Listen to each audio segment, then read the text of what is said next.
banget nih kolam-kolam besarnya. Ini bagian luar ya, ini ada 3 kolam. Oh, ada soangnya juga. Nah, ini udah mulai kelihatan. Ada 3 yang di dalam. Ini teman-teman kalau bisa perhatiin, ini banyak banget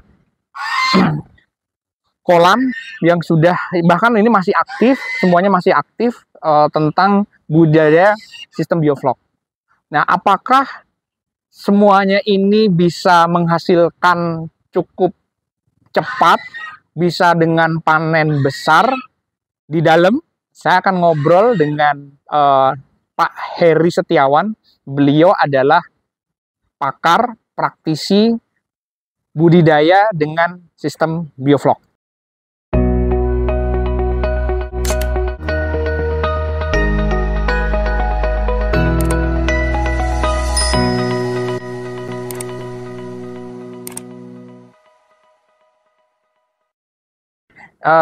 Ini adalah ruang pelatihan sepertinya. Ada dua lantai. Di dalam sudah ditunggu dengan Pak Heri Setiawan. Yuk kita ngobrol dengan beliau.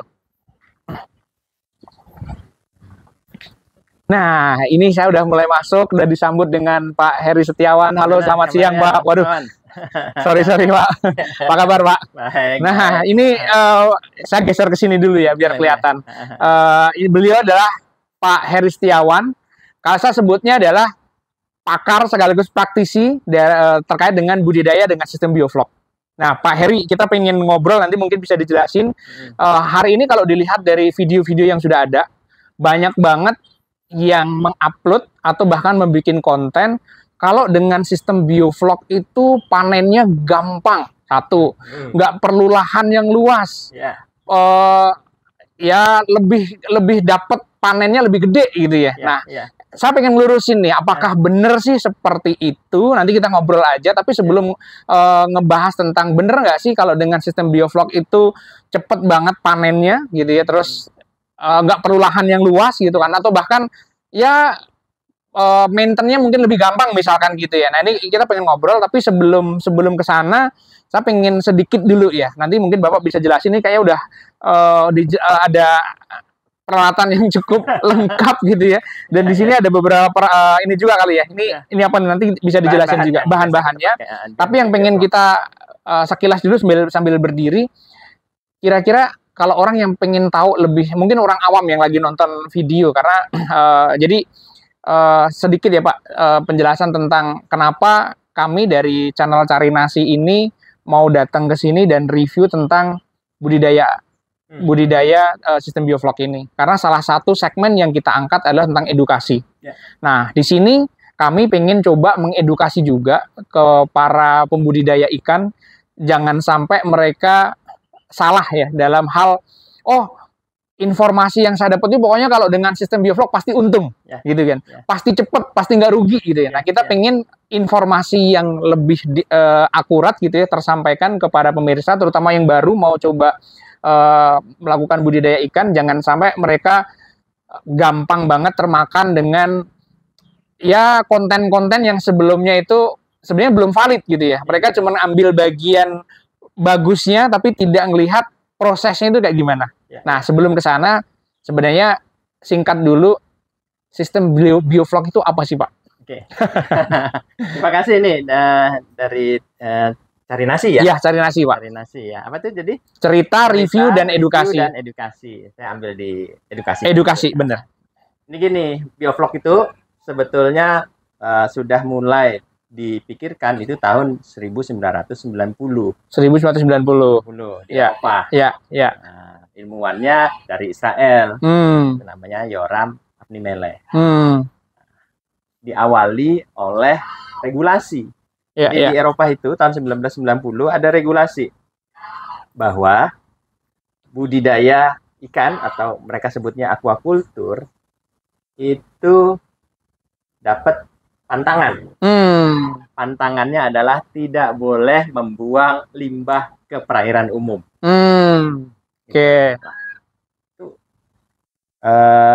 Bagaimana kalau udah pemain aquaculture tahu lah. Itu dampaknya mematikan.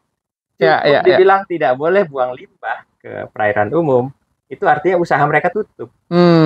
Betul. Karena selama ini Yang namanya aquaculture, budidaya ikan adalah kalau airnya rusak, dibuang. Betul. Buang.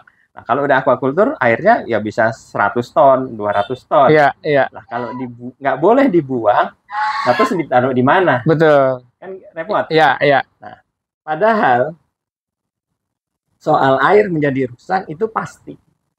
Betul. Itu pasti. Karena kotoran segala macam ya. Karena dari kalau masuk lebih teknis, ikan makan pelet, kemudian ada limbahnya. Ada limbahnya. Amoniak. Ya. Nah, amoniak tadi kalau terhirup oleh ikan, ikannya mati. Mati. Supaya ikannya tidak mati, airnya diganti. Ya, ganti. Ya, nah, kalau ganti air berarti kan buang air. Buang air. Begitu nggak boleh buang air, berarti kan nggak boleh pelihara ikan. Iya. Nah, terus Yoram Afnimelech ini tadi punya ide. Bagaimana kalau airnya tadi diolah di tempat. Di kolam ikannya diolah di tempat, sehingga airnya tidak rusak-rusak. Ya. Kalau airnya nggak rusak kan tidak ada keperluan buang airnya. Betul. Nah, jadi solusinya itu. Oke, berarti sebenarnya tadi ya secara latar belakang simpelnya adalah kalau dia nggak punya lahan yang luas, sedangkan saya mau budidaya ikan, di mana kalau namanya budidaya ikan itu ada air atau limbah yang seharusnya kan dibuang, ya kan? Nah, kalau kita punya lahannya memang nggak memungkinkan untuk membuang, maka harus memikirkan gimana caranya air yang sudah jadi limbah itu tetap bermanfaat lagi. Sederhananya gitu kan ya?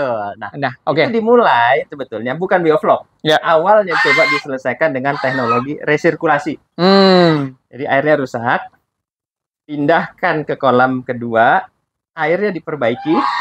Gitu, airnya diperbaiki, kemudian setelah bagus pakai lagi. Gitu. Itu jadi dua kali ini lah ya. Dua kali ya. Nah, kalau bioflok gimana? Enggak pakai 2 kali.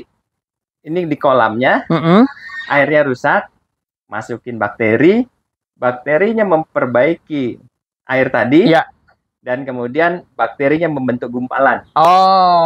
Bakterinya nanti berbentuk gumpalan. Dan gumpalannya tadi menjadi pakan bagi ikan. Dimakan lagi sama ikannya. Dimakan lagi oleh ikannya. Oke. Berarti sederhananya adalah kalau dari sisi sistem bioflok ini dengan satu tempat yang sama, dengan air yang sama, gitu ya, itu masih bisa direkulasi ya istilahnya ya. Bukan diresirkulasi. Tadi yang kedua ada, yang pertama adalah teknik resirkulasi. Tapi membutuhkan tempat kan. Membutuhkan tempat kedua. Tempat kedua. Kalau ini enggak kan. Jadi satu tempat yang sama, itu kita perbaiki lagi airnya, yang jadi air yang tadinya rusak, kita masukin bakteri, bakterinya itu akan menjadi gumpalan, di mana gumpalan itu akan menjadi makanan lagi sama si ikannya, sehingga air tetap dengan air yang sama. Nah, itu yang namanya sistem bioflok yang tidak membutuhkan space lahan yang luas, dan air yang hemat. Air yang hemat itu. Tapi pertanyaan berikutnya, apakah ini memang juga cocok kalau kita bicara Indonesia ya? Indonesia kan ya kalau daerah perkotaan mungkin lahannya terbatas. Tapi kalau di daerah di luar perkotaan, apakah sistem ini cocok atau enggak? Kalau saya boleh berterus terang, saya jawab aja enggak. Enggak cocok. Enggak cocok. Ya. Bukan biofloknya yang tidak cocok, tetapi penerapan biofloknya harus kita pilih. Bagian mananya dari kekuatan bioflok yang harus kita pilih. Oke, berarti gini, kalau bioflok ini sebenarnya semata-mata bukan hanya terkait dengan keterbatasan tempat, ya kan? Bukan cuman itu ya, karena kalau kita bicara keterbatasan tempat, ya daerah-daerah yang kayak perkotaan itu cocok. Tapi kalau di daerah-daerah pedesaan misalkan, atau yang di luar kota lah ya, yang mempunyai tempat yang masih luas. Sebenarnya bukan masalah tempatnya tetapi ada sistem yang lain lah ya, yang kita bisa tawarkan itu mungkin gitu ya. Iya, betul. Nah, apa tuh kira-kira kalau saya misalkan saya kebetulan orang daerah gitu ya, lahan masih luas gitu ya, air masih berlimpah gitu ya. Nah, kalau saya menerapkan sistem bioflok, apa yang saya bisa terapkan di daerah? Ini aja dulu. Tadi satu-satu ya saya kasih. Jadi waktu Yoram bicara tentang kasus Eropa, tekanannya adalah bagaimana air tidak pernah rusak. Gitu. Karena tadi airnya tidak boleh dibuang. Tekanan kedua, dalam kondisi Eropa adalah lahan terbatas. Di Eropa itu lahan terbatas. Oke. Sementara penduduknya kan terus bertambah. Akibatnya saat itu Yoram berfokus pada menyelesaikan dua masalah tadi. Padahal sebetulnya Biovlog punya bakat yang ketiga, adalah mampu memproduksi pakan alami di dalam kolam. Oke, berarti itu yang tadi mungkin salah satu yang menjawab itu ya, memproduksi makanan alami yang hidup di dalam kolam. Itu yang mungkin bisa kita dorong untuk yang mereka secara tempat nggak bermasalah, secara air pun nggak bermasalah, gitu ya. Itu mungkin kita salah satunya yang diambil adalah tentang memproduksi makanannya. Jadi akan menghemat makanan ya, karena itu salah satu yang kalau kita bicara makanan, jangankan hewan ya, kita sendiri kan bahasanya kalau itu bahasa kerennya daily needs gitu, kebutuhan sehari-hari yang harus dikonsumsi. Pasti kalau kita bicara angka rupiahnya itu gede banget kan ya. Nah, itu yang salah satu ditawarkan untuk daerah-daerah yang tadi tidak bermasalah masalah tempat, tidak bermasalah dengan air gitu ya. Kalau di perkotaan, iya itu salah sesuatu yang ya jangankan buat bikin satu tampungan bak gede gitu ya. Kadang-kadang kita buat tempat tinggalnya terbatas. Tapi gimana caranya kalau di perkotaan masih bisa memberbudidayakan sistem Biovlog ini, meskipun mungkin lahannya nggak begitu luas, tapi berarti bisa dapat keuntungan tiga sekaligus. Tiga sekaligus kan ya, tentang tempatnya, tentang airnya, satu lagi tentang hemat pakannya.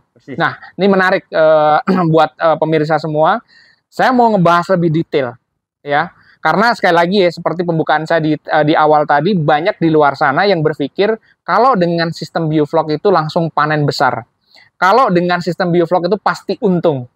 Nah, saya cuma mau, kita hari ini ya, kita mau coba mengkulik lagi, bener nggak sih statement itu, atau kalau saya lihat ini udah banyak banget kolam, tadi saya kelilingin di sini, pernah rugi atau nggak sih? Nah, ini akan saya bahas lebih detail lagi. Nah, sekali lagi ya, saya berulang-ulang sampaikan bahwa di luaran itu banyak konten tentang sistem Biovlog ini menawarkan sesuatu yang cepat panen, cepat untungnya gitu ya. Jadi sesuatu yang instan. Nah, tadi kalau kita lihat, saya masuk dari depan lihat situasi di tempat budidaya ikan ini dengan Bapak Heri Setiawan. Kita pengen ngobrol lebih dalam. Bener nggak sih apa yang disampaikan oleh rekan-rekan ya, mungkin yang lain yang konten-konten di luar itu, bahwa sistem Biovlog ini memberikan keuntungan yang maksimal misalkan, atau sekali lagi itu memberikan kita dengan ditawarkannya kan tadi space-nya terbatas, tidak perlu bermasalah dengan air karena bisa diolah lagi dalam satu tempat yang sama. Bahkan satu lagi keuntungannya adalah menghemat pakan misalkan. Nah, kita pengen tahu lebih detail lagi, apakah benar bahwa kalau kita melakukan itu kemudian kita cepat panennya, karena kalau dilihat sebenarnya bisa langsung dikonsumsi nih. Saya tadi baca ini raja ikan bumbu siap masak gitu. Ini banyak banget jenisnya. Nanti kita akan ngobrol juga. Ternyata di sini kalau dilihat juga ada dispense freezer ya, ada freezernya, ada tempat pengolahannya. Jadi cukup bersih gitu ya, dari tempat budidayanya kemudian diolah di sini, jadi fresh banget. Tapi sekali lagi itu kelihatan dari luar. Nah, apakah seperti itu adanya? Kita pengen ngobrol biar teman-teman semua yang sekarang lagi pengen memulai tentang budidaya ikan mendapat pemahaman apakah sistem Biovlog ini sesuatu yang perlu dikembangkan, sesuatu yang perlu mereka ya teman-teman gunakan ya untuk melakukan budidaya ikan. Nah, Pak Heri, ini terima kasih ya, ini benar-benar saya harus kuliah nih. Saya harus kuliah karena udah ada proyektornya segala macam. Kita pengen ngobrol. Kalau tadi sekilas kita sempat bahas tentang sistem Biovlog itu apa, kemudian manfaatnya terlepas dari ada 3 ya kurang lebih ya, tentang tempat, air, dan hemat pakan. Tapi, nah kalau sudah 3 ini gitu ya, apakah iya sih satu bisa cepat panen, kedua selalu untung gitu ya, nggak pernah rugi gitu ya, atau apa nih yang saya yakin sekali lagi mungkin saya jelasin lagi nih, Pak Heri ini beliau adalah sekali pakar sekaligus praktisi terkait dengan budidaya sistem bioflok. Mungkin nanti beliau bisa menjelaskan tentang sudah berapa lama beliau menggeluti bidang ini dan suka dukanya lah ya. Biar teman-teman itu yang mau memulai nggak langsung melihat video yang, weh panen besar nih, saya langsung bisa dapat sekian gitu ya. Nah ini harusnya ini Bapak ini mulai dari awal sampai sangat tahu ya, sukses sekarang ini apakah ya semuanya tanpa lika-liku ya sukses langsung sukses karena menerapkan sistem bioflok. Silakan Pak. Satu saya mau koreksi dulu, saya belum pakar. Ya, ini merendah nih teman-teman. Tapi memang suka duka di dunia aquaculture, hanya spesifik di bioflok. Saya karena background saya sama sekali bukan di aquaculture, dan bioflok adalah sekolah aquaculture saya yang pertama. Oke. Gitu. Jadi memang tahun 2017 benar. Ya. Saya belajar ikan, budidaya ikan. Ada sekolahnya dulu. Saya dulu kurang lebih 100 hari. 100 hari itu gimana? 100 hari saya dalam kondisi saat itu bekerja. Saya cuti 100 hari. Lama ya? Cuti 100 hari. Gitu. Kemudian ya 100 hari itu pula saya dalam tanda kutip magang di suatu tempat pelatihan gitu, dan saya jatuh cinta dengan sistem bioflok ini. Sistem bioflok. Kenapa jatuh cintanya? Karena kerumitannya. Justru ini balik lagi nih, menarik gitu ya. Orang kan berpikir sistem bioflok itu sesuatu yang gampang, tapi kalau dari Bapak malah kontaknya berbeda. Bapak suka karena kerumitannya. Menarik. Apa nih menariknya? Menariknya gini, saya memang punya sebuah moto, kalau orang lain bisa itu tidak menarik. Gitu. Karena apa? Kalau semua orang bisa ya saya bisa itu bukan sebuah keistimewaan. Sesuatu yang tidak istimewa ya tidak bisa dihargai istimewa. Ya. Gitu. Ya. Nah ini karena rumit saya tertarik. Nah, lulus saya dari tempat pelatihan itu, setelah 100 hari saya magang, saya merasa cukup pandai, gitu. Saya mulai dengan 3 kolam. Mulai dari 3 kolam ukuran yang ini persis. Yang kecil. Yang kecil. Nah, yang 1 kubik. Berarti saya berbudidaya dengan 3 kubik air. Berarti yang bentuknya memang ada kotakan indah ya. Nah, 3 belum di sini berarti ya? Belum di sini. Saya punya sekolah lagi. Ya. Ya katakan saya punya lahan sedikit, saya bereksperimen di sana. Ya. Terus karena saya dianggap alumni yang berhasil, itu saya diundang ke tempat pelatihan saya. Gitu. Diundang adalah cerita tentang success story. Berarti tiga tadi yang dimulai itu sukses. Itu ikan apa Pak? Kalau ikan lele. Nanti saya cerita tentang lele dan kenapa sekarang kenipu. Saya dianggap sukses. Saya diminta bicara. Ada pelatihan. Pelatihan di tempat saya dulu berlatih. Saya ingat dulu ada sekitar 20 orang atau 30 orang itu yang hadir di pelatihan itu. Saya cerita bagaimana saya bisa memahami konsep bioflok dengan 100 hari. Kemudian bagaimana pada percobaan pertama saya sukses. Menarik bentar ya. Jadi ini beliau ini tadi udah sampaikan belajarnya itu 100 hari. Gitu ya. Jadi buat teman-teman yang kadang-kadang belajar sehari udah ngerasa jago, kayaknya perlu dilihat lagi sejago mana, karena ini ternyata bukan sesuatu yang singkat ya.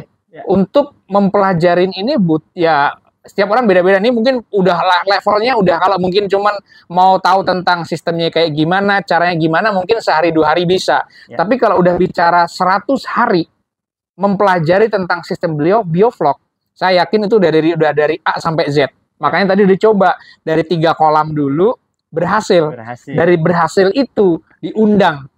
Yang seolah diundang untuk berbicara, untuk menyampaikan tentang sistem bioflok itu. Jadi buat teman-teman sekali lagi ya, tidak ada sesuatu yang instan. butuh proses. Ini tadi untuk menjadi sekarang memiliki begitu banyak kolam, saya belum hitung jumlahnya, tapi ini udah muter ya dari yang kecil sampai yang di dalam itu gede. Ternyata prosesnya tadi belajar 100 hari. Nah, silakan Pak. Nah, saya ingat sekali, menit ke-30 saya ngomong, saya diberi waktu, Pak Heri, silakan ngomong, saya beri waktu 1 jam. Ada menit ke-30, saat itu saya masih pakai BlackBerry. Tahu lah dulu itu di akhir masa kejayaannya BlackBerry. Ya, ya betul.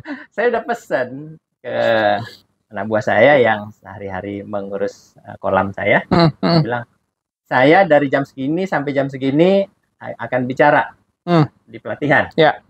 Kalau nggak ada yang sangat penting, jangan ditelepon. Ya. Kalaupun jangan di chatting. Nah, dulu BBM, BlackBerry Messenger. Iya, masih chat-chat, betul. Nah, gitu. Tiba-tiba menit ke-30 bunyi HP saya. Iya. Saya lirik. Pak, kolam Bapak mati semua ikannya. Tadi benar berhasil ya di awalnya. Nah, saya kan cerita hari itu 30 menit pertama begitu bangganya saya menceritakan bahwa ikan saya pada percobaan pertama tidak ada yang mati. Pertumbuhannya normal gitu, walaupun ditaruh di dalam media atau kolam yang padat. Oke, menarik ya. Ini sesuatu yang kalau saya jadi Pak Heri juga kaget ya. Saya jadi pembicara gitu ya. Udah 30 menit ngomongin success story, 3 kolamnya berhasil. Tiba-tiba ini dapat telepon kalau 3-3 kolamnya mati. Kenapa tuh, Pak?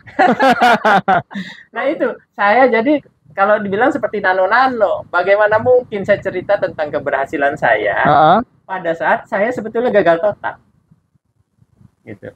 Dan itu bisa jadi terjadi juga pada YouTuber yang lainnya. Mereka bisa bilang mereka berhasil pada satu skin, tapi sebetulnya pada scene yang lain itu sebetulnya dia gagal. Itu hal yang biasa. Gitu. Di biovlog memang begitu. Gitu. Antara hari ini ikannya masih sehat, besok ikannya mati semua, itu bisa terjadi. Oke, berarti ini sebenarnya sesuatu yang nggak pasti ya. Tadi pasti. Oke ya, jadi tidak serta-merta sekali lagi ini mau kontennya coba mengedukasi. Mungkin banyak sekali yang orang cuma ngomongin success story-nya ya. Tapi tidak ngebahas di belakang itu apakah iya semuanya success story. Nah, ini yang kita akan coba kulik lagi nih. Saya menarik juga nih. Berhasil 3 kolam, udah punya success story gitu ya. Udah ngomong ke sana kemari gitu kan. Tapi tiba-tiba nih 3-3-nya mati. 3 kolamnya. Nah, kira-kira itu balik lagi nih. Yuk, Pak, silahkan. Gimana lagi kira-kira? Ini biovlog itu kita bicara tentang teknik kita sebut super intensif. Super intensif itu jadi gambarannya sebetulnya aquaculture itu ada yang ekstensif, ada yang intensif. Sisi kiri ekstensif itu artinya tebarnya renggang. Sisi kanan itu intensif itu artinya tebarnya padat. Nah, beda dari keduanya adalah ini dinamika kualitas airnya itu lamban. Nyaris tidak berubah. Tapi begitu kita bicara yang super intensif, apalagi kalau udah pakai super, itu antara hari Senin dengan hari Selasa itu bisa beda. Gitu. Karena apa? Limbah yang dikeluarkan oleh ikan sangat tinggi.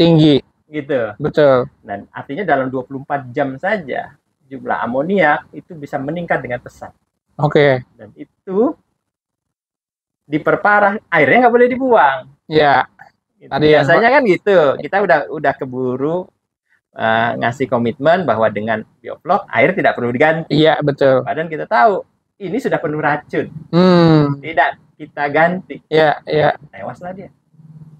Karena dia keracunan lah ya jatuhnya ya. Nah, itu yang menyebabkan biovlog itu buat saya justru sangat menarik. Dinamika kualitas airnya sangat cepat. Yang menariknya adalah bagaimana sih ini bisa ditaklukkan. Bagaimana tadi ini bisa predictable, bisa diprediksi gitu, tidak sekonyong-konyong berubah dan kita kaget. Itu yang kita coba lakukan. Itu saya butuh waktu sekitar 2 tahun. Wow, lama ya. 2 tahun. 2 tahun. Jadi ini benar. Ini dari sebuah kegagalan tadi, gitu ya, berpikir. Karena tadi salah satunya kenapa ikannya tiga-tiganya kolamnya mati, karena produksi racun dari sisi amoniak si ikannya itu yang membunuh dia sendiri, gitu ya. Nah, dari proses ini jadi proses pembelajaran ternyata. Ya dia harus Pak Heri ini mau cari gimana nih cara mengatasin itu kan. Tapi lama juga 2 tahun. Ingat ya teman-teman ya. Jadi kalau saya ngomongnya pakar dan teknisi kayaknya nggak salah karena prosesnya panjang banget nih. Ya silakan Pak. Ya, kalau pakar juga enggak. Kan kalau pakar nggak butuh 2 tahun. Oh ya gitu ya. Kan gini. Ini saya coba. Wah mungkin karena kolamnya kekecilan. Saya coba agak gede. Tiga anu lah diameter 3. 5 kubik. Tadi kan 1 kubik saya naikin jadi 5 kubik. 5 kubik. Nah, saya coba. Lumayan, seminggu baru mati. Saya coba lagi dengan teknik yang berbeda lagi. Lumayan, 2 minggu baru mati. Coba mati aja nih, berarti mati. Saya nggak muluk-muluk. Dengan bioflok ini, jangan mati aja dulu. Oke, berarti tadinya sebenarnya ini setelah tadi yang 3 kolamnya itu mati semuanya, sekarang udah mulai memperbesar dari yang 1 kubik menjadi 5 kubik. 5 kubik. Tapi dari 5 kubik ini kalau kita kan pengennya namanya juga budidaya ya, pengennya udah langsung sukses aja semuanya hidup kan. Bahkan nggak cuma hidup, tapi memperbanyak diri gitu kan, atau jadi lebih gede gitu kan. Tapi ini menarik ini. Jadi tujuannya adalah biar nggak mati dulu. Dan kalau dari sisi pembicaraan tadi, seminggu nggak mati gitu ya. Ini sih bener-bener iya. Oke, jadi seminggu biar nggak mati. Dan itu ternyata seminggu mati. Habis berapa Pak ikan mati segitu Pak? Kalau 5 kubik itu? Ya gini deh sebetulnya. Kalau kita bicara dengan bibitnya saja, dengan sedikit pakan dan bahan-bahannya, sekali mati berarti sekitar 2 juta lah ya. 2 juta. 1 kubik 5 kubik tadi. Bibitnya kubik, ya. Baru bibit ini gitu ya. Bibit dan pakan ya. Bibit dan pakan. Nah, dulu konyolnya saya langsung coba dengan 20 kolam. 20 kolam. Berarti kalau mati itu sekitar 2 juta dikali 20. Iya dong. Itu yang udah rugi ya di awal ya. Iya. Jadi setiap kali mati 40. Setiap kali mati 40. Setiap kali mati lagi 40. Mahal ya. Tapi menarik. Karena kalau sekarang itu adalah perjalanan. Nah, kita mau lihat tuh sekarang kan udah nggak mati lagi. Nah, prosesnya gimana lagi tuh bisa sampai survive sini? Jadi gini, memang saya bagi bioflok dalam 2 fase. 1 fase asal jangan mati. Oke, pertama tadi tujuannya jangan mati aja dulu. Jangan mati aja. Ya. Itu saya lewati cukup dengan 2 tahun. Lama Pak. 2 tahun. 2 tahun. Ini tujuannya luar biasa ya. 2 tahun dengan target ikannya nggak mati. Kalau kita orang usaha biasanya 2 tahun itu bisa berlimpah-limpah dulu kan penghasilannya. Ini karena memang tadi ya mau mengembangkan sistem bioflok ini dan memang itu bukan sesuatu yang alami dari Indonesia ya. Itu kan datang dari luar. Tadi udah dijelasin di video kita di awal. Dan ya tadi kalau manfaatnya banyak, kalau itu berhasil kan benar-benar tempat, air, hemat pakan itu akan terpenuhi. Tapi ternyata prosesnya tadi untuk bisa membuat ikan itu tidak mati, belajar 2 tahun. Dan ada kerugian yang menurut saya juga cukup banyak di tahun berapa kurang-kurang itu Pak? 2018 sampai 2020. Nah, angka kalau kita bicara rupiah ya, angka 40 juta itu mungkin udah masih setara 400-an ya kalau sekarang ya, kalau dirupiahkan. Karena dulu kurs dolar kan masih enggak nyampe ya, masih memang udah segini. Udah segitu. Oke. Sayangnya sebetulnya bukan sayangnya. Kalau saya bilang ada untungnya itu bukan uang saya. Terus uang siapa nih? Ya ini cuman mohon maaf Bapak investor yang mendanai penelitian ini. Gitu. Oke, ya. Nah, sebetulnya bukan penelitian. Saya diutus oleh sebuah company bahwa buka ini dengan teknik bioflok. Ya. Dan akhirnya setelah 2 tahun saya di PHK. setelah 2 tahun artinya setelah mengembangkan ini? Bukan. Atau sebelum? Gagal terus. Setelah gagal terus ini malah di PHK? Di PHK. Gitu, di PHK. Dan di PHK saya ingat sekali di awal pandemi.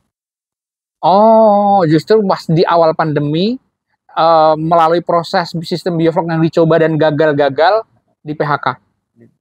Proyek dihentikan. Proyek, oke. Mungkin bahasanya mungkin proyek dihentikan, ya mau nggak mau kan di PHK kan ya, karena proyeknya kan dihentikan ya, kan. Proyek dihentikan. Nah, gimana kelanjutannya, Pak? Kelanjutannya adalah saya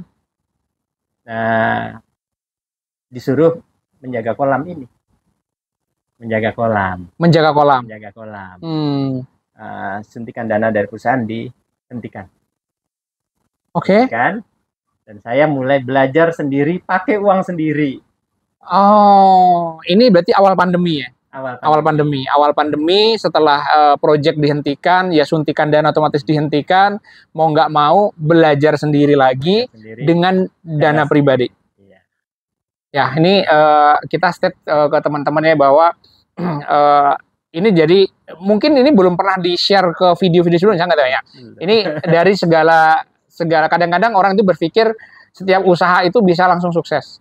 Tapi enggak ya, ini prosesnya ternyata cukup panjang dan sekali lagi kalau kita bicara Tuhan itu selalu membukakan jalan buat kita ya. Jadi ya kita tahu lah di awal pandemi itu semua yang mungkin nggak cuma salah satu proyek, ada banyak perusahaan yang mengalami kesulitan. Tapi yang hari ini menarik yang belum pernah di-share juga, dengan begitu banyak yang kita lihat kolam-kolam yang sudah ada, ternyata di belakangnya itu mengalami proses yang cukup panjang. Jadi kalau orang yang bilang, wah panen gede gitu kan, dengan sistem bioflok, wah cepat untung. Enggak juga. Ini justru dimulai dari sesuatu yang udah dicoba 2 tahun ya nyobanya ya.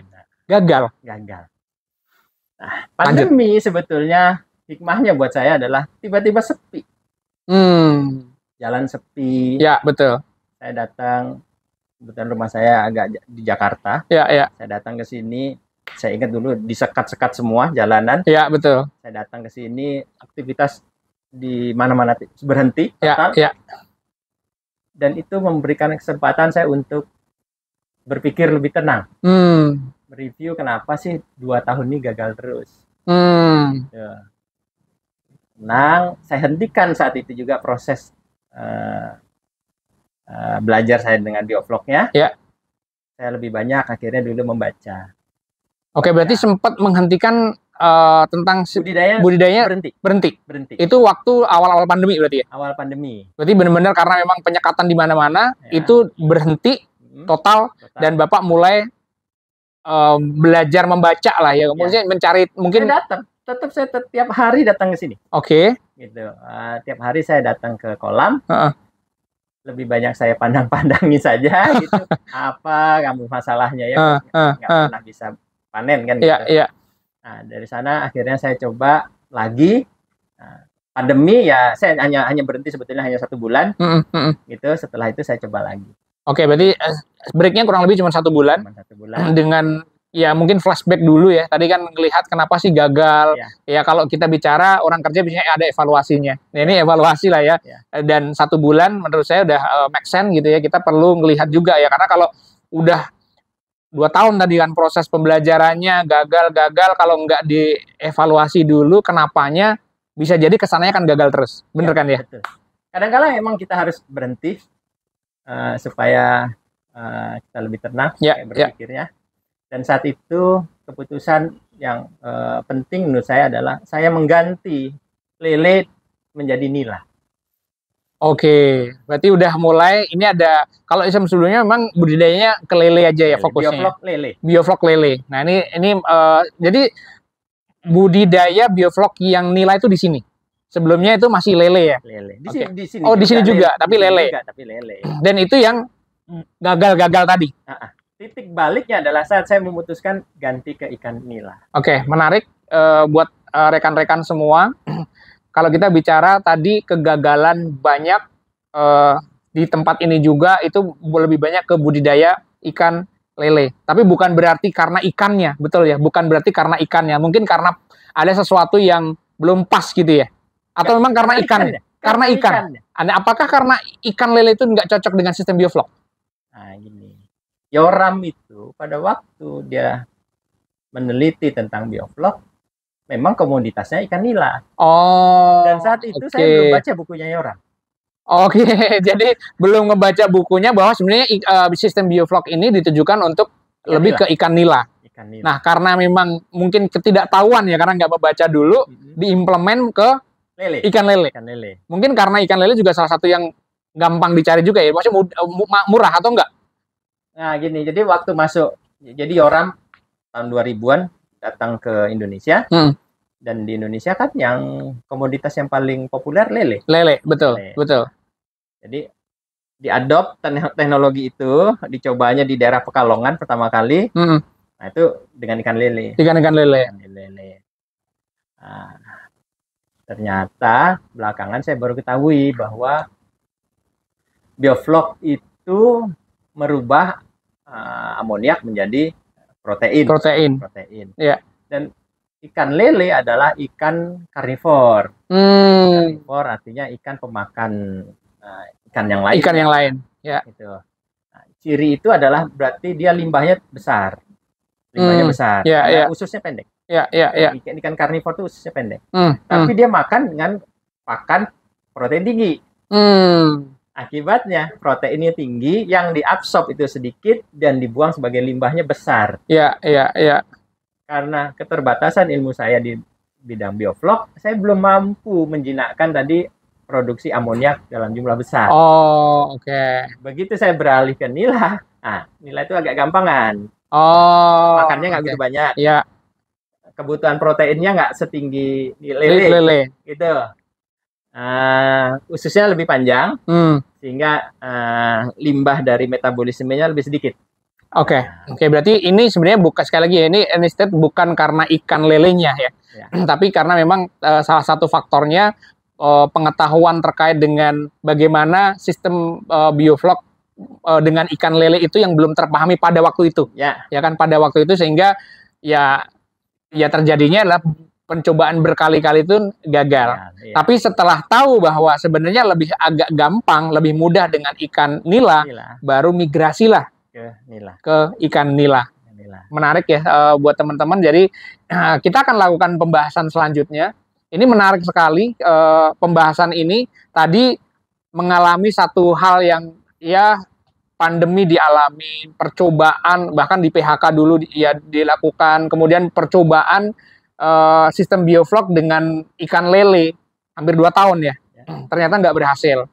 Nah, sekali lagi bukan karena ikan lelenya, tapi karena pada waktu itu pengetahuan terkait dengan sistem bioflok dengan jenis ikan lele itu belum terpenuhi. Itu yang menyebabkan banyaknya kegagalan tadi. Gimana nih cerita selanjutnya? Apakah cocok sih ikan nila itu dibudidaya dengan sistem bioflok dan seperti apa? Gampang sekali jawabannya adalah bioflok adalah apa? Ikan nila adalah ikan yang paling kompatibel dengan sistem bioflok. Paling kompatibel dengan sistem bioflok. Kenapa? Karena dia adalah ikan asalnya memang pemakan plankton. Sementara flok itu adalah bagian dari kumpulan plankton. Gitu. Sementara tadi kalau lele dia pemakan daging karnivora. Iya, karnivora. Dia pemakan, bahkan bisa memakan temannya sendiri kan. Itu makanya jangan bersifat seperti ikan lele lah. Menarik ini. Jadi ikan nila itu menjadi balik di saya untuk tujuan jangan mati saja. Tadi kan saya bicara 2 tahun pertama ikan saya mati terus. Iya. Nah, begitu saya beralih ke nila, ikan saya tidak pernah mati. Oke. Gitu. Jadi kalau tadi di lele itu sebenarnya targetnya ikan jangan sampai mati gitu kan. Tapi ternyata itu terjadi terus gitu ya. Karena sekali lagi bukan karena ikan lelenya yang tidak cocok dengan sistem biofloknya, tapi pada waktu itu terkait dengan pengetahuannya belum sampai ke arah itu. Mungkin bahasanya gitu ya. Ilmu saya baru cocok sampai level nila. Sampai level nila. Oke, ya sekarang ini udah migrasi nih, yang jadi lebih cocok nih. Ya udah pemahamannya pun bahkan ilmunya memang ada di basic di nila ini. Gitu kan ya. Sebetulnya waktu saya berhasil di nila tidak mati dan pengertian tidak mati, itu masih pakai ilmu yang sama di lele. Ilmunya belum nambah. Cuman tadi kalau kita sebut lele itu levelnya SMA, ilmu saya baru levelnya SD, saya turun dengan nila memang ya itu kesulitannya level SD. Oh. Jadi match. Ya, pengetahuan saya dengan tantangannya itu sama. Jadi tidak mati. Tapi cerita belum berakhir. Cerita belum berakhir. Nggak mati, iya betul. Panen, iya betul panen. Tapi lambat. Oh, oke. Jadi udah nggak mati, udah panen, tapi lambat. Nah, kalau lambat artinya apa? Semua biaya membengkak. Oh, oke. Jadi ini menarik ya. Sebenarnya juga pertanyaan, apakah kalau dengan sistem bioflok itu jauh lebih hemat? Kalau tadi kan satu secara space kan iya, air iya, pakan iya, mungkin ya. Tidak. Oh, tidak malah. Tidak. Pakan malah belum. Ya karena tadi tergantung ya. Tergantung. Kan gini, ini kan tadi saya stepnya tidak mati dulu. Panen. Nah, ya. Tapi panennya terlambat. Begitu panen terlambat, artinya gini, ikan yang harusnya kita panen 3 bulan menjadi 6 bulan, artinya ada tambahan 3 bulan memberi makan. Iya, berarti boros. Berarti maksudnya gini, boros dalam hal ini bukan karena sistem biofloknya. Sebenarnya kan kalau di awal kita bahas sistem bioflok itu bisa memberikan 3 manfaat kan, tempat, air, sama sebenarnya kalau tepat pakannya. Cuman ini kita udah migrasi ya. Tadi kita bicara dari sisi harusnya manfaatnya itu dapat, gitu kan, 3-tiganya. Nah, ketika kita udah mulai ke ikan nila, secara tempat secara air sudah sebenarnya secara pakan ternak harusnya tapi karena proses lambat kan, panennya lambat, mau nggak mau kan yang harusnya dipanen 3 bulan jadi 6 bulan, ya kan, itu yang membuat akhirnya pakan ternaknya jadi banyak kan. Nah, mungkin di luar itu berarti kan pengeluaran yang lainnya kan juga banyak kan, listriknya kan nambah. Nah, berarti ada tambahan lagi, ada listriknya, ada biaya tenaga kerja, tenaga kerja. Wow, jadi harus ini yang akhirnya membengkak kan ya? Iya, bahan-bahannya nanti ada molasses, ada soda kue, ada urea, ada kapur, probiotik, itu nambah. Kan gitu. Oke, jadi sekali lagi sebelum dilanjutkan, teman-teman atau siapapun pemirsa yang tertarik dengan budidaya ikan terutama di bioflok, jangan gampang mudah terpercaya dengan konten, dengan cara sistemnya begini-begini kan kelihatannya cuma dijelaskan dalam waktu ya nggak nyampe 10 menit. Kamu udah langsung sukses besar. Ternyata nggak juga. Ini prosesnya panjang ya. Bahkan udah mulai beralih dari ikan lele menjadi ikan nila. Ternyata ada kendala berikutnya. Udah ikan nila tapi lambat panennya. Nah, ketika lambat panen itu berarti biayanya membengkak karena ada biaya tambahan pakan ternak, belum lagi tadi ada listriknya yang harus durasinya lebih lama lagi, belum lagi biaya yang lainnya ya, termasuk tenaga kerja gitu kan ya. Dan yang pasti pakan. Nah, gimana nih buat cari solusinya, Pak? Nah, itu saya dalam katakanlah saya adalah dalam perjuangan saya sempat menyalahkan ini biofloknya yang salah ini. Gitu, bahwa bioflok salah, itu enggak, yang dikatakan bisa membuat cepat panen itu salah. Tapi belakangan setelah saya pelajari lebih detail lagi, kesalahannya bukan pada biofloknya. Itu adalah sebuah konsekuensi pada saat kita tebar sangat padat. Mau pakai sistem apapun, pada saat jumlah ikan yang ditebar pada volume 1 kubik tadi, semakin padat, otomatis ikannya tingkat stresnya menjadi lebih tinggi. Gitu. Begitu tingkat stresnya lebih tinggi, nanti nafsu makannya berkurang, imunitasnya rendah, ya. Kalau nggak mati aja udah bagus. Tidak tumbuh. Tidak tumbuh. Orang Jawa bilang hidup segan mati tak mati. Ya segitu-gitu aja lah ya. Segitu aja. Ya. Nah, itu yang kita hadapi tantangan berikutnya. Artinya setelah tadi fase pertama bioflok adalah melawan tingkat kematian yang tinggi, fase kedua adalah biofloknya berhasil tapi masih rugi. Jadi berhasil tapi masih rugi ya. Jadi tidak ada, sekali lagi ya, ini kita cuma mau berkali-kali sampaikan, sistem bioflok itu tidak serta-merta instan langsung panen besar. Ini mulai ada prosesnya. Berhasil tapi masih tidak mati maksudnya. Berhasil tidak mati tapi ya tidak masih rugi kan. Karena ya, berhasil tapi masih rugi, atau berhasil tapi tidak mati. Biasanya gitu ya. Nah, apakah itu berlanjut terus atau pada akhirnya berhasil? Nah, gini. Kan saya review lagi. Ya. teman-teman, saya ikuti banyak grup, ikut komunitas di mana-mana, saya lihat yang sana bilang untung, yang di sini bilang rugi, yang sini bilang pulang pokok. Terus saya petakan apa sih sebetulnya yang bisa buat sana untung, sana rugi. Ya. Ternyata itu masalah kompetitor. Kompetitor itu membuat harga di setiap daerah itu berbeda-beda. Oke. Gitu. Sebutlah nila. Ada yang harganya hanya 20.000 per kilo. Ada yang harganya sampai 30.000 per kilo. Gitu. Nah, Biovlog harga pokok produksinya di atas 20.000. Oke. Berarti begitu ketemu di 30.000 dia untung. Iya, betul. Untung besar ya, gitu. Ya. Tapi begitu ketemu di 20.000, 22.000, dia rugi atau pulang pokok saja. Iya. Lah kok bisa seperti itu? Nah, mulai saya petakan. Kalau kayak gitu berarti nggak 100% benar bahwa Biovlog itu untung, pasti untung. Tapi juga nggak 100% salah gitu sehingga Biovlog itu rugi. Itu jadi sangat bervariasi. Tergantung kompetitor. Gimana kompetitor? Saya juga pelajari kembali. Kok bisa harga di satu tempat dengan tempat yang lain berbeda? Kan aneh. Saya tanya, harga bibitnya sama? Sama. Gitu. Harga pakannya sama. Indonesia hampir sama. Gitu. Lah kok harga jualnya bisa beda-beda? Itu menarik. Gitu. Ternyata yang daerah-daerah yang memiliki harga jual ikan murah tadi, pasarnya sebagian besar diisi oleh ikan nila dengan sistem ekstensif.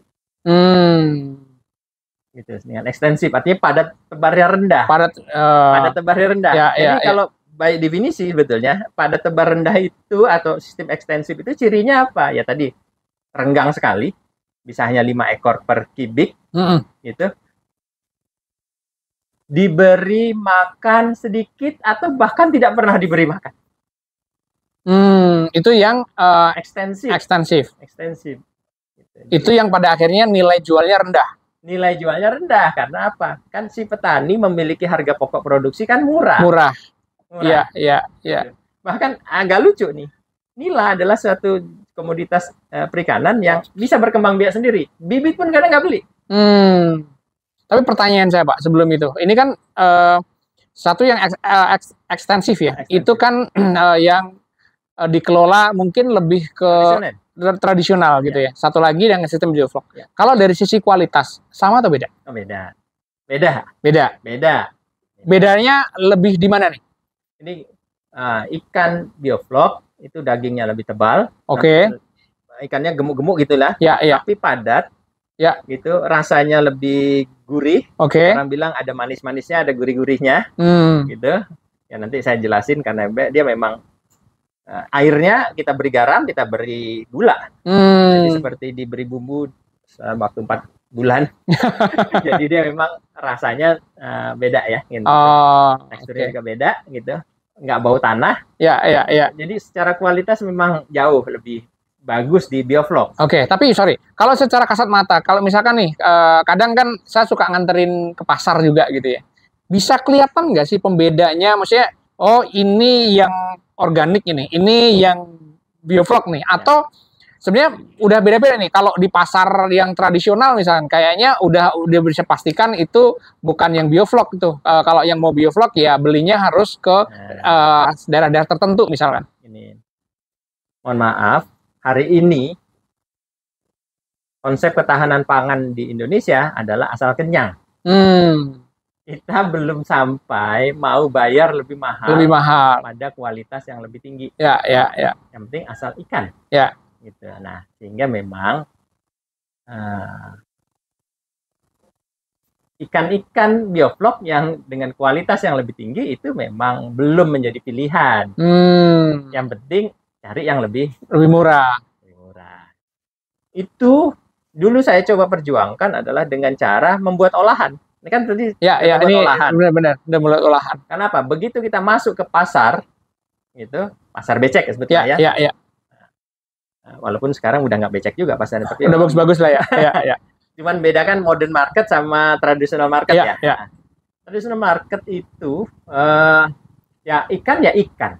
Tidak pernah ditanya ikan bioflok atau bukan bioflok. Hanya ikan. Ikan, yang penting ikan lah ya, jual ikan. Harganya segini. Sehingga itu tidak menguntungkan bagi kami petani bioflok. Nah, supaya ini bisa diberi harga yang lebih layak, artinya harus langsung kita jual ke customer. Ya. Customer akhir, bukan bagi. Customer akhir lah ya. Agree. Akhirnya kita buat olahan. Kita beri bumbu, kita buat frozen, kemudian nanti kita pakai saluran distribusinya, bisa modern market, bisa online juga lah ya. Online. Ya, ini mungkin sebelum lanjut ya teman-teman, ini tadi saya jelasin di beberapa video, ketika masuk di sini, jadi ini memang tempat budidaya, sekaligus tempat pengolahan. Jadi udah ada frozennya, kemudian bahkan sampai matang lah ya, sampai matang pun di sini, dan channel distribusinya pun bisa langsung ke customer-nya langsung, customer yang mengkonsumsi bisa juga lewat online, bisa dibeli gitu kayak. Jadi buat teman-teman juga yang sekali lagi yang tertarik mau lihat lebih, mau mempelajari lah ya, ikannya itu segede-gede apa sih, kayak gimana sih, itu bisa langsung datang ke tempat ini. Tadi yang saya sebutin di Kampung Pulo, kecamatannya kalau nggak salah Kecamatan Kemang ya, kabupatennya Kabupaten Bogor. Jadi masuk di sini, teman-teman bisa lihat nanti alamatnya saya kasih di dalam caption, termasuk kalau mau kontak dengan Pak Heri, mau belajar tentang sistem bioflok itu kayak gimana menariknya, tadi ya pembelajarannya saya salut, dari awal mulanya 100 hari mempelajari sistem bioflok, kemudian dia mencoba beberapa kali sampai 2 tahun lah ya, gimana caranya mempertahankan biar ikan nggak mati, berganti ikan dari lele menjadi nila. Nah, ini bisa langsung nanti bertanya, atau di sini juga buka kelas kan ya? Buka kelas juga. Ini ada cukup nyaman banget tempat kelasnya, ini udah ada proyektornya segala, jadi kita bisa, ini saya sambil kuliah nih. Sambil kuliah dengan Pak Heri. Jadi teman-teman bisa benar-benar yang tertarik, ini bisa untuk pembelajaran, bahkan kalau kita punya keinginan untuk budidaya, menurut saya ini yang jadi alternatif cukup menarik. Kenapa? Karena salah satu yang membedakan sistem bioflok dengan yang tradisional, satu dari kualitas ikannya juga lebih gemuk-gemuk, lebih padat, nggak bau tanah, kemudian rasanya lebih gurih. Ini salah satu yang membedakan, makanya harganya memang agak mahal, karena memang perawatannya sekali lagi ya segala sesuatu ya, kalau perawatannya lebih intens, perawatannya lebih detail, pasti menghasilkan sesuatu yang cukup menarik ya. Lanjut Pak. Nah, tapi setelah kita coba angkat lah bahwa ini ikannya kita perbaiki, saluran distribusinya yang kita perbaiki, ternyata tetap aja masih juga pada banyak tempat itu tidak cukup membantu. Tidak cukup membantu. Kembali mereka bilang bahwa solusinya harus bagaimana menurunkan harga pokok produksi dari ikan bioflok. Biasanya bahasanya mungkin kemahalan gitu lah ya. Tetap nih biaya produksi tetap kemahalan. Iya. Belakangan akhirnya saya berpikir, wah kalau kayak gitu bioflok aja nggak cukup. Saya coba ada nggak ya sistem yang lebih baik lagi. Sampai saya akhirnya berpikir saya mau buat namanya low cost aquaculture. Ya, low cost aquaculture. Nah, budidaya ikan berbiaya murah. Ya. Jadi ini salah satu kendala ya. Tadi disampaikan salah satu kendala kita itu kalah bersaing dengan harga tradisional. Karena biaya produksi di sistem bioflok sebelumnya ya, itu cost-nya cukup mahal. Nah, akhirnya beliau ini coba memikirkan gimana caranya gitu ya untuk menerapkan budidaya dengan sistem bioflok tapi dengan low cost gitu ya. Nah, ini menarik nih. Gimana nih ceritanya Pak? Ya, karena gini, ya percuma kita mengunggulkan kualitas pada saat marketnya belum butuh itu. Betul, setuju. Marketnya belum butuh itu. Karena kan memang produk itu dinyatakan berhasil kalau bisa diterima oleh masyarakat. Betul. Betul, setuju. Bukan gagah-gagahan bahwa produk saya nomor 1 gitu. Tapi nggak diterima. Ya, setuju. Saya rasa hampir semua komoditas akhirnya yang menentukan berhasil atau tidak adalah penerimaan masyarakat. Betul, setuju, gitu Pak. Ya, setuju. Akhirnya saya coba berpikir, bagaimana, apakah ada sisi-sisi tertentu dari bioflok yang bisa dipakai untuk menurunkan biaya produksi. Nah, sampai akhirnya dari sekian, saya mau bilang ratus jam atau agak banyak saya membaca buku, mencari literatur. Saya agak kejam memang, saya mewajibkan diri saya 2 jam untuk belajar tiap hari. Tentang ini. Ya. Gitu. Akhirnya saya lihat, masalahnya adalah ekstensif dan intensif tadi. Bukan biofloknya yang bermasalah, tetapi pada saat kita menentukan kita mau masuk di sistem intensif, itu konsekuensinya adalah biayanya juga intensif. Gitu. Tapi kalau kita mau ekstensif, berarti biayanya bisa sangat rendah. Gitu. Itu yang bisa kita tarik kesimpulannya. Nah, sehingga apa? Bioflok ini harus dikemas demikian rupa, bisa untuk intensif, bisa juga untuk ekstensif. Yang selama ini hanya penafsiran bioflok itu tunggal. Ekstensif tadi. Intensif. Intensif. Ya. Tidak punya alternatif lain selain intensif. Nah, sekarang saya coba cari jalan supaya bioflok ini bisa masuk ke sistem ekstensif. Karena hanya dengan sistem ekstensif lah semua konsekuensi biaya yang sangat besar tadi bisa dipangkas. Gimana caranya, Pak? Yang mudahnya adalah sebetulnya gini.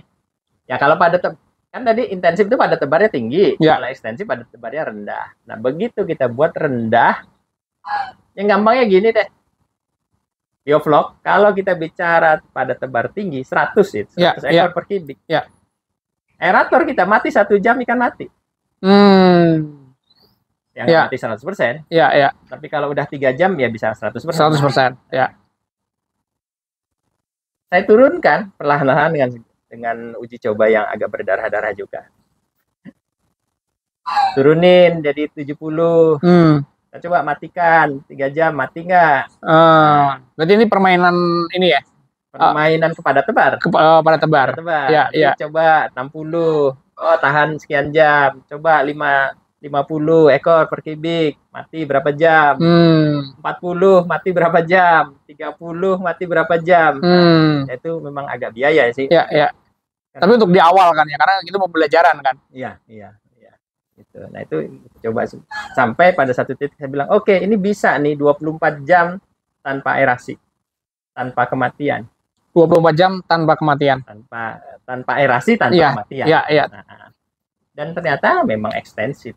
Normal sebetulnya. Pada tebar normal, kita sebutlah sekitar 30 ekor kan gitu.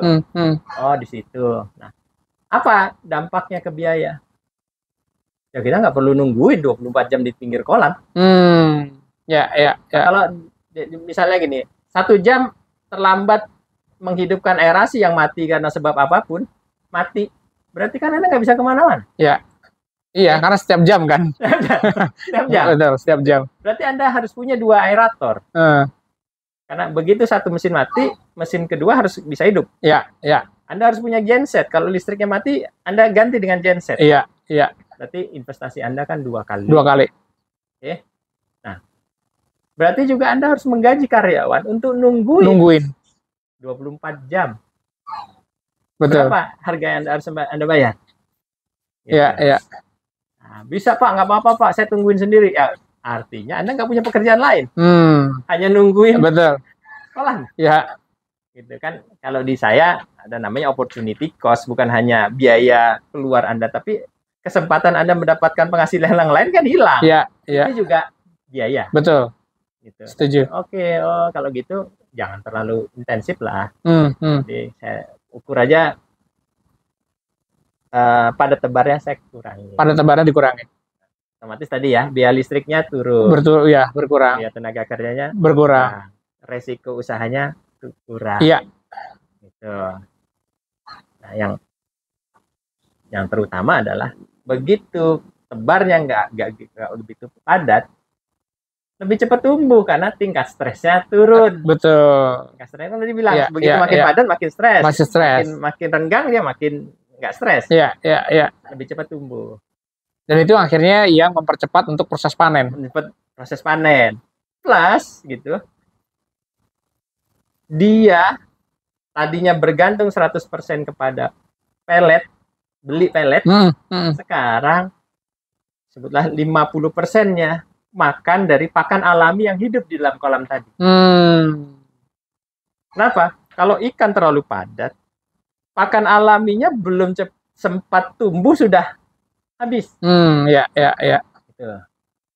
Habis dan artinya dia minta pelet lagi. Tapi kalau kolamnya agak renggang, kecepatan tumbuh pakan alaminya dengan kecepatan predasi artinya dimakan oleh ikannya itu sama.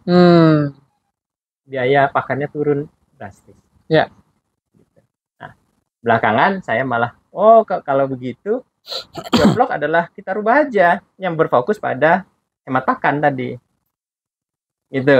Hemat pakan. Pada hemat pakannya. Bagaimana? Nanti saya jelasin. Jadi menarik ya. Jadi ini proses berikutnya adalah kalau tadi udah panjang lebar yang kita ceritakan, sekarang prosesnya udah ada di ikan nila. Tapi salah satu yang jadi concern adalah sistem bioflok ini dari sisi harga terus terang agak cukup belum diterima gitu ya. Karena ada hal-hal yang menyebabkan kenapa harga ikan dengan sistem bioflok ini harganya mahal dibandingkan dengan yang konvensional. Nah, itu tadi udah sempat kita bahas. Salah satu yang harus dilakukan adalah menurunkan cost. Salah satu cost itu ada di dalam pakan. Pakan itulah yang menyebabkan karena pakan kan setiap hari harus makan, kalau enggak mati gitu kan. Makanya itu yang harus ditekan. Dan ini yang dipelajarin sama Pak Heri, gimana caranya menekan cost sehingga harga ikan yang sistem bioflok itu bisa diterima di market. Kalau udah diterima di market sama dengan yang tradisional, maka gampang juga untuk kita menjual gitu kan. Jadi ketika kita panen gede, nggak susah-susah, saya bingung nih harus jual kemana, karena kalau dibandingin dengan harga yang tradisional nggak mungkin bersaing gitu kan, harganya kita cukup mahal. Tapi sekali lagi mahal karena tadi memang untuk mendapatkan bukan hanya kualitas, tapi ikannya emang benar-benar berbeda gitu ya. Secara teksturnya beda, rasanya beda, bahkan mungkin kandungan proteinnya bisa jadi berbeda. Lebih higienis gitu ya. Nah, itu salah satu kenapa harus menurunkan cost. Nah, salah satu yang mau dibahas adalah mengenai pakannya. Nah, kita akan bahas lebih detail tentang bagaimana membuat pakan untuk sistem bioflok ini lebih hemat. Oke, ini saya langsung aja. Silakan, Pak. Bagaimana bioflok itu bekerja? Ini saya coba sederhanakan dari diagram ini. Yang kita mulai dari ikan nilanya. Ikan nila. Ikan nila kita beri pakan. Kita beri pakan di sini. Di ikan nila diberi pakan. Nah, kita udah tahu bahwa pakan ikan itu sebetulnya hanya 30% yang diserap oleh tubuh ikan untuk pertumbuhan dia. Gitu. Pakan itu hanya 30% yang diserap oleh ikan. Sisanya kemana? Dibuang ke air. Yang akhirnya larut dalam air itu sendiri dalam air. Itu bentuknya apa? Amonia. Akhirnya jadinya amoniak tadi ya. Yang jadi airnya keruh gitu ya sebenarnya. Apa yang kita tebar biasanya kita kasih hanya 30%. 70%-nya jadi amoniak. Nah, amoniak ini kemudian bisa berubah jadi nitrit, bisa berubah jadi nitrat, atau kalau dalam teknik bioflok dengan bantuan bakteri, itu kita rubah menjadi flok protein.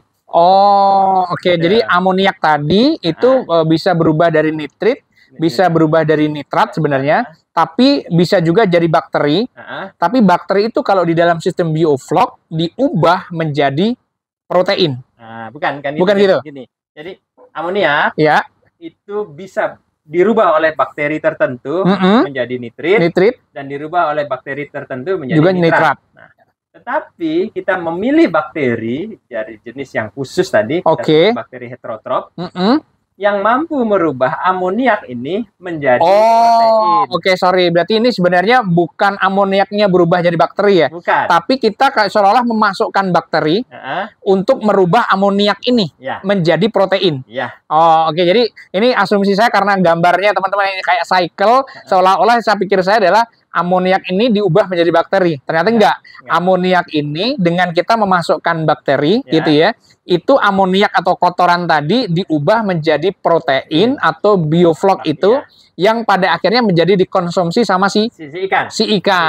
Akhirnya ya tadi ya, jadi kayak udah yang di dalam air keruh yang isinya sebenarnya 70%-nya tadi amoniak, dengan kita memasukkan bakteri, itu bakterinya yang 70 itu menjadi protein, dan itu dikonsumsi lagi oleh si ikan. Nah, menarik. Bakteri apa yang bisa dikonsumsi? Bakteri apa yang bisa kan? Gini, jadi kalau bakteri itu banyak macamnya, gitu. Nanti kalau di kelas saya jelaskan lebih detail, tapi kita milih namanya bakteri Bacillus. Bakteri Bacillus. Bacillus namanya. Gitu. Nah, bakteri Bacillus ini memiliki bakat alami adalah dia makan amonia. Bakterinya ini justru yang makan amonia. Asalkan diberi tambahan karbon namanya. Jadi bakteri kita masukkan, tetapi bakteri itu bisa memakan amoniak kalau diberi tambahan karbohidrat atau karbon. Jadi kalau selama ini kita hindari karbo.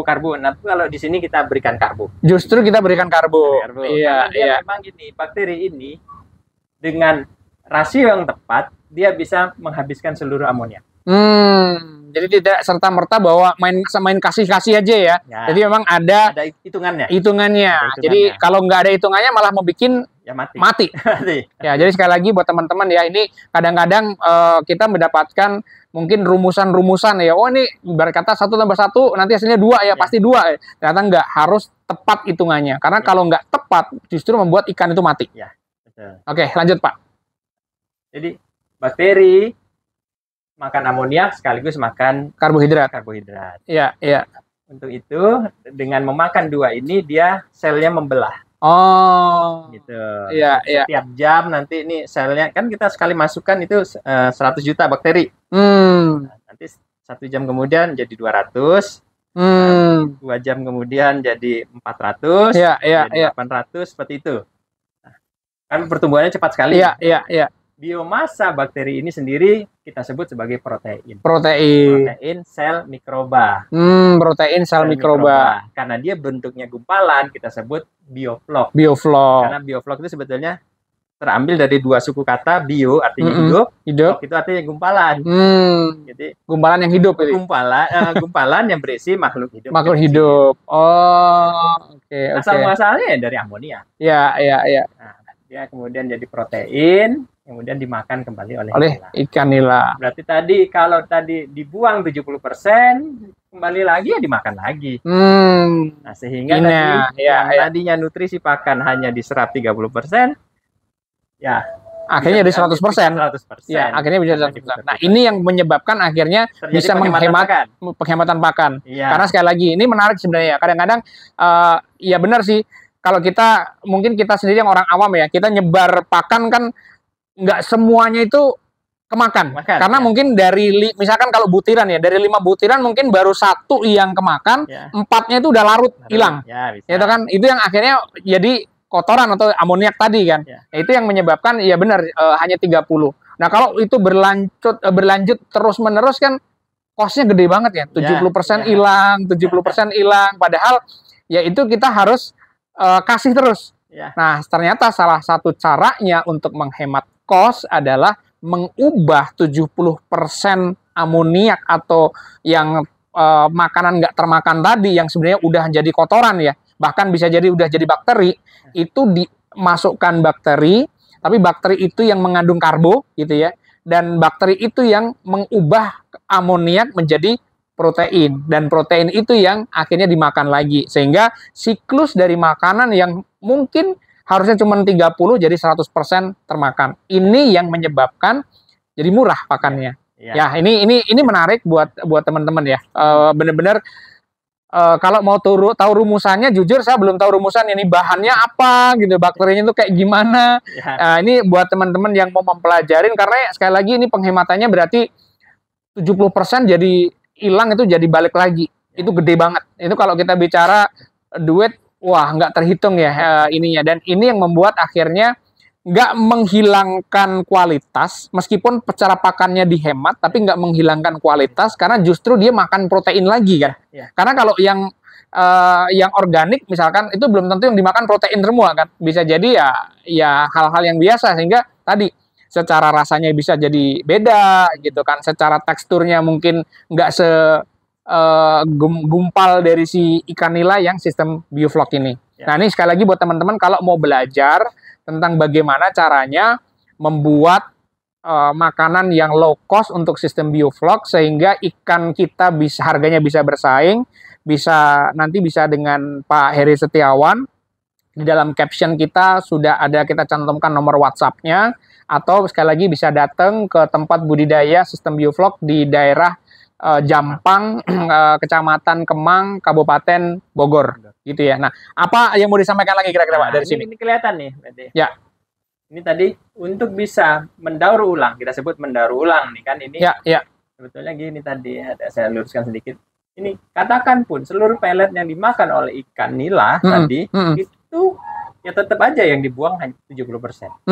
Kalau ada yang nggak dimakan berarti lebih besar lagi. Iya. Gitu, oke? Ya. Nah, tapi bakteri ini nggak sekonyong-konyong bisa memproduksi protein bioflok. Ya. Dia butuh alat bantu. Bahan-bahan pendamping lainnya. Iya. Nah, ini yang utama adalah ya amoniaknya sendiri. Amoniak itu jadi bahan utamanya kan? Utamanya. Ya. Tapi amoniak ini datangnya dari mana? Dari pakan tadi kan? Dari pakan. Pakan bagian mananya yang berubah menjadi amoniak? Karena nutrisi pakan itu ada 3 yang utama. Ada lemak, ada protein, ada karbohidrat. Iya. Okay?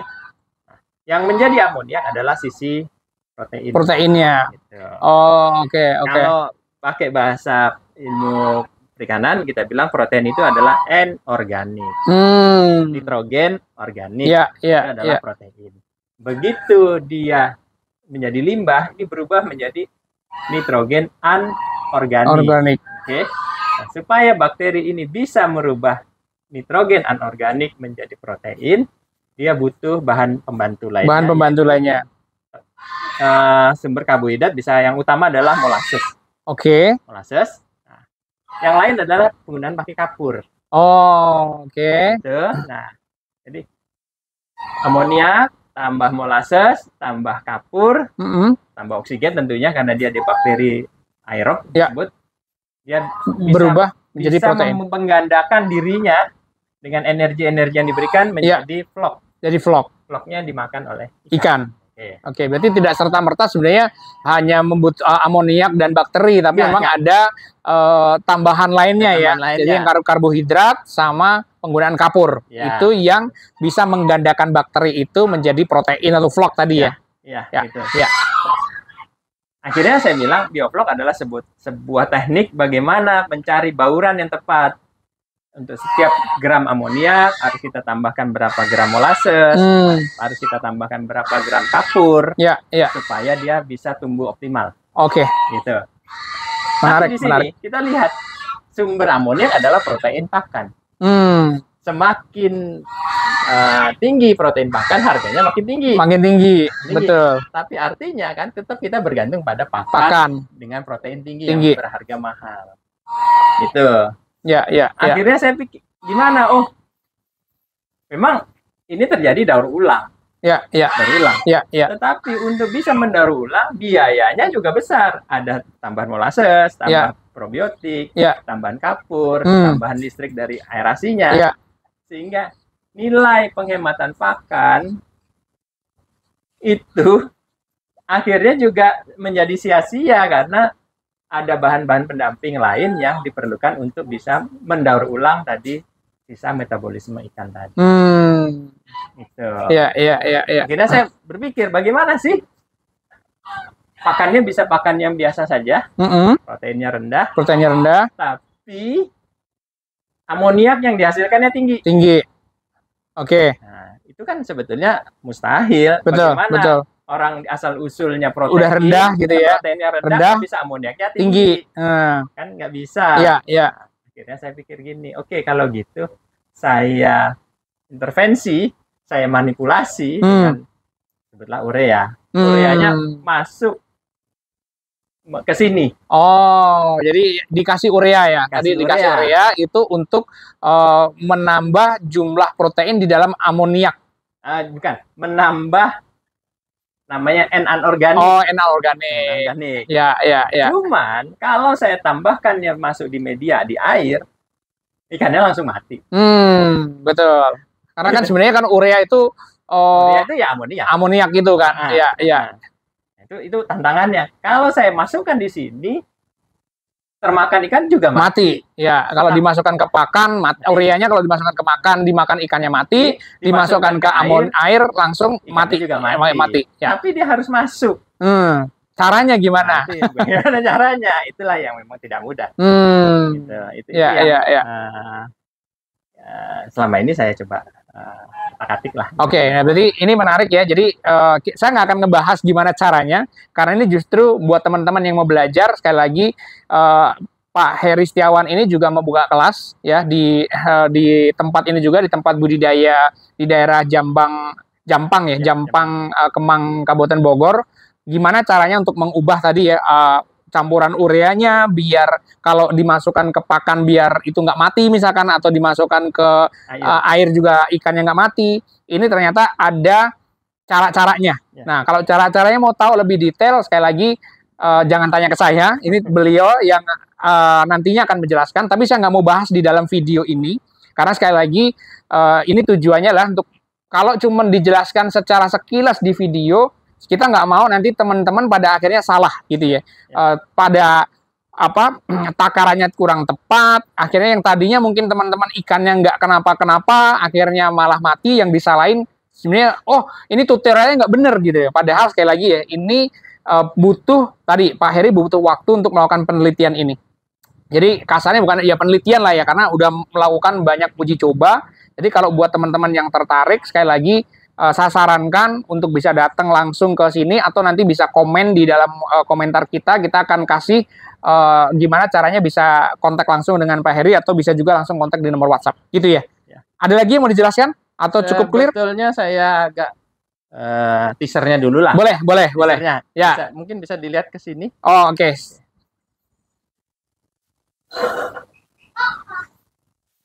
Oh, ini ya. Nah, ini di sini saya sudah sediakan beberapa material yang nanti bisa kita pakai untuk memproduksi protein vlog. Oh, ini mungkin jelasin dari paling ujung, Pak. Nah, yang ini pertama adalah kapur, kalsium karbonat. Gitu. Kalau orang bilang ini kaptan atau kapur pertanian. Oke. Nah, kemudian ini urea. Ini sudah lazim di petani pakai. Iya. Ini adalah sebagai sumber nitrogen. Tadi ujungnya adalah amonia. Iya. Kemudian ini soda kue. Ini sebetulnya fungsinya agak banyak sama dengan kapur. Gitu. Ini sebagai sumber alkalinitas. Kemudian yang terakhir adalah ini molasses. Ya. Ini limbah industri gula. Ya. Tadi kita bicara tentang bakteri. Bakterinya apa? Ini kita pakai bakteri yang ini. Gitu. Oh, ini berarti udah jadi belinya ya?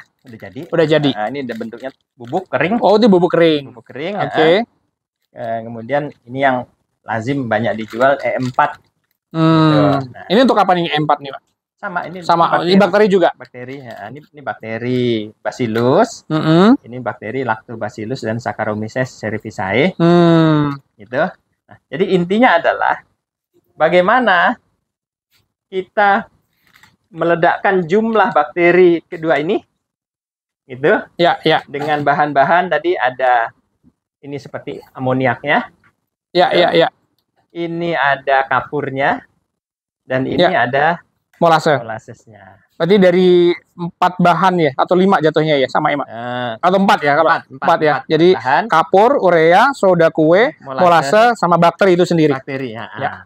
Ini yang harus campur ya atau direaksikan ke dalam bakteri atau amonia ini ya? Ya, bukan. Jadi gini, kan tadi kita bilang kalau kita reaksikan di sini, ini langsung mati. Iya. Kalau kita reaksikan di sini, ikannya juga mati. Iya. Akhirnya saya keluar. Oke, gitu direaksikannya di luar sistem. Oh, berarti di luar ini dulu, direaksikan dulu, baru nanti setelah berubah menjadi protein, baru dimasukkan ke dalam pakan. Berarti ini sebenarnya ujungnya nanti akan campuran di dalam pakan. Di dalam pakan. Oh, jadi beberapa bahan tadi ini sebenarnya bukan dicampurkan ke dalam kolamnya, bukan ya? Tapi ini direaksikan di luar. Kalau sudah nanti dicampurkan dengan pakan, baru dikasihkan ke ikan, karena itulah yang nanti akan diolah lagi meskipun jadi amoniak, tapi secara proteinnya jadi lebih tinggi. Ya. Nah, gitu ya. Jadi buat teman-teman sekali lagi ya, ini kita tunjukin bahan-bahannya, tapi sekali lagi jangan langsung dicoba karena sekali lagi ini butuh campurannya harus tepat dan ini juga bahan-bahannya bukan bahan-bahan yang dilarang, bukan kan ya?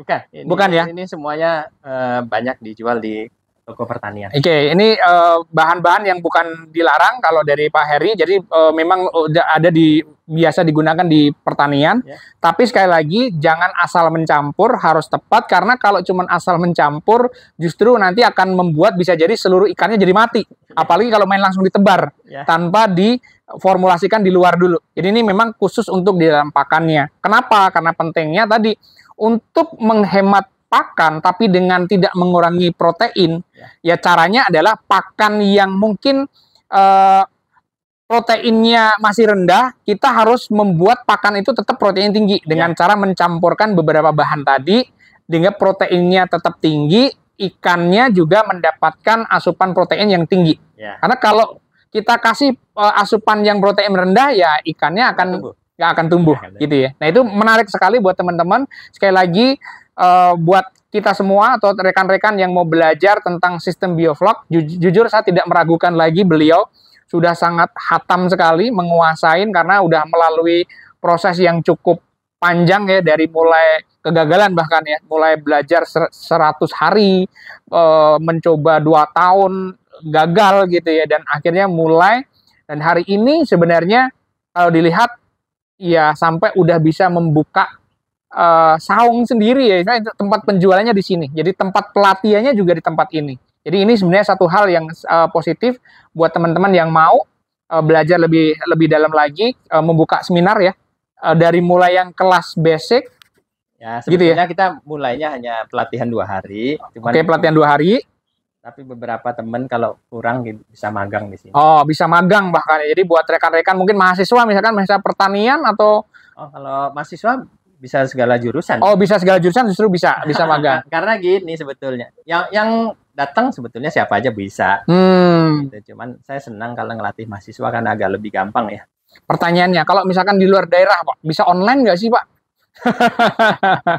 Ya, saya bisa pakai Google Meet ya. Oh, Google Meet ya. Jadi buat yang di daerah di luar Jabodetabek yang mungkin di luar pulau misalkan gitu, di luar Jawa yang tertarik untuk mempelajari proses bioflok, nanti bisa kontak atau langsung ya dengan Pak Heri. Di dalam caption kita cantumkan nomor WhatsApp-nya, bagaimana prosesnya, yang jelas bisa online. Jadi nggak harus datang ke lokasi. Yang penting adalah sistem bioflok ini salah satu alternatif yang satu untuk menghemat tempat, menghemat air, dan pada akhirnya akan menghemat pakan. Tapi menghemat pakan tadi ada prosesnya ya, dengan tetap menjaga kualitas ikannya dengan protein yang tinggi. Gitu kan ya? Betul. Nah, sebelum kita closing statement, mungkin dari Pak Heri ada yang mau disampaikan nggak buat teman-teman yang mungkin sekarang tertarik atau bahkan udah mencoba dengan budidaya dengan sistem bioflok?